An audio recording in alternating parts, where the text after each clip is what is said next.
के आज के विशेषांक में रक्षा सूत्र परिवार के सभी सदस्यों का हार्दिक स्वागत है। बाबा जी के भक्तों को राम राम, बोलो सीताराम।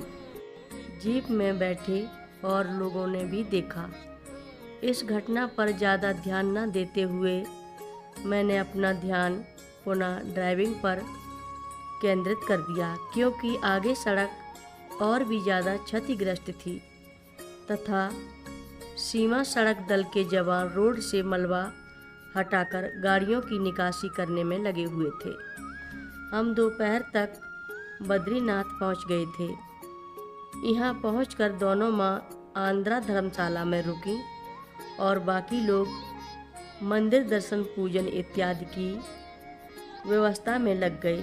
माँ के आगमन की सूचना पाकर मंदिर के कुछ वेद पाठी पंडित माँ के दर्शनों के लिए आ गए। रात होने तक सभी लोग बहुत थक गए थे। माँ जब विश्राम करने के लिए अपने कक्ष में चली गईं, तो मैं माँ के तख्त के पास बैठकर अपने दोनों हाथों से उनके पैरों को मलते हुए गर्म करने की कोशिश कर रही थी। इतने में माँ ने पूछा, हनुमान जी मिल गए? मैंने पूछा, कहाँ? माँ बोली, क्या कभी कोई बंदर इतनी ऊंची चोटी पर पद्यासन में बैठ सकता है? वह इतनी दूर से हमको इतने बड़े दिखाई दे रहे थे, तो वास्तव में कितने बड़े रहे होंगे। उस समय मेरा पूरा ध्यान तो गाड़ी चलाने पर ही था, परंतु माँ के वचनों की सार्थकता का भान अब हुआ। लेकिन मेरे मन में फिर से वही बच्चों वाली बात। मैंने माँ से कहा कि मैं तो हनुमान जी से अपना प्रश्न पूछना चाहती थी, लेकिन वह तो काफ़ी दूर थे। माँ सहजता से बोली, क्या हुआ? फिर मिल जाएंगे हनुमान जी। अगली सुबह तड़के 2 बजे माँ ने सप्त कुंड में स्नान किया। स्नान के बाद सब लोग अभिषेक पूजा के लिए मंदिर में गए। लगभग 10 बजे माँ अलकनंदा नदी के किनारे धूप में बैठी थीं।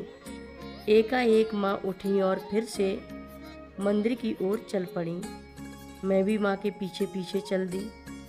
इस समय मंदिर में यात्रियों की भीड़ भाड़ बढ़ चुकी थी। भगवान बद्री नारायण के दर्शन के बाद माँ मंदिर के पिछले हिस्से में गईं, जहाँ पर हनुमान जी की संगमरमर की एक बड़ी सी मूर्ति थी। उसके दाईं ओर एक बड़ा सा बरामदा है, जहाँ यात्री कथा प्रवचन और पूजा पाठ करते हैं। इस बरामदे के किनारे पर मैंने एक साधु को बैठे देखा, जो अन्य साधुओं से भिन्न लग रहे थे। माँ ने उनको देखकर अपनी धोती के पल्ले का घूंघट सा निकाला और अपने चेहरे को ढकते हुए उन साधु के निकट जाकर बरामदे के नीचे उनके पास बैठ गई। वह साधु लगभग 50-55 वर्ष के लग रहे थे।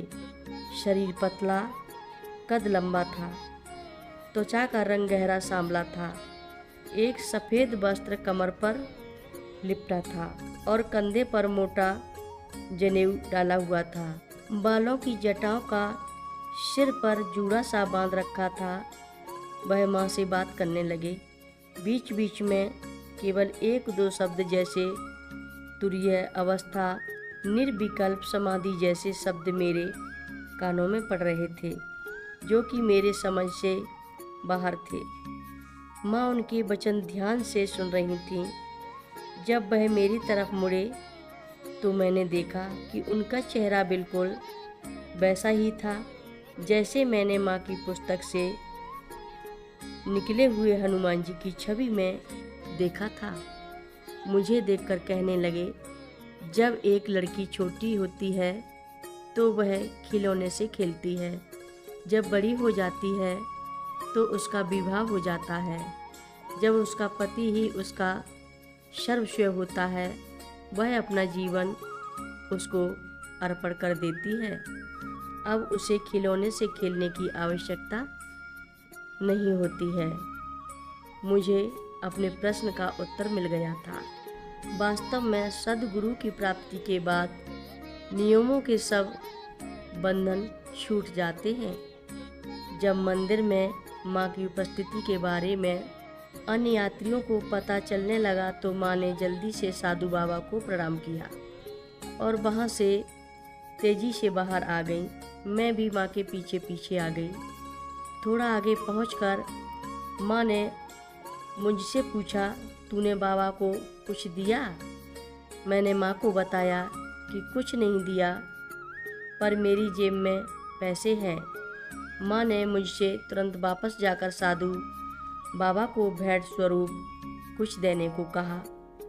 मैं वापस साधु के पास दौड़ी, बहुत तेज दौड़ी, लेकिन वहाँ कोई भी साधु नहीं था।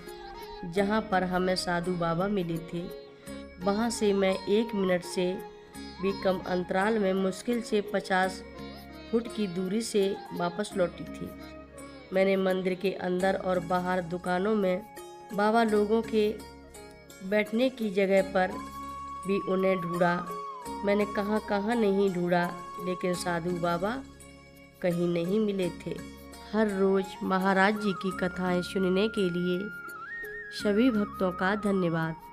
सभी भक्त रक्षा सूत्र चैनल को सब्सक्राइब करें, शेयर करें, लाइक करें, घंटी बजाना ना भूलें। कमेंट बॉक्स में लिख भेजें, जय नीव करोरी बाबा जी महाराज। सभी भक्त मिलकर बोलो, नीव करोरी बाबा जी महाराज की जय जय बोलो।